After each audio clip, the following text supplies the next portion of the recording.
Hi guys and welcome to the tutorial, where we will explain how to change your name in Cash App. So let's get started. So whether you've legally changed your name, want to update a typo, or just need your profile to reflect the right info, we have got you covered.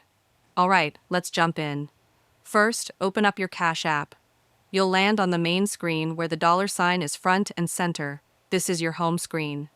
From here, look up in the top right corner. You'll either see your profile picture or your initials in a circle. Go ahead and tap that. Now you're in your account settings. What you want to do next is find the option that says Edit Profile. You'll see it right away, just tap on it, or you can also tap the arrow icon next to it. Both will take you to the same place. This section shows your basic account information, things like your name, email, phone number, and more.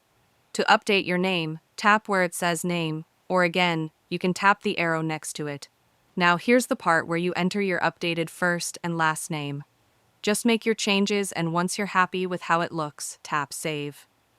That's it. Your name on Cash App will now be updated across your account. And there you go, super simple, right? Whether you're rebranding yourself or just fixing a spelling error, it only takes a few taps. And that's it, you are done.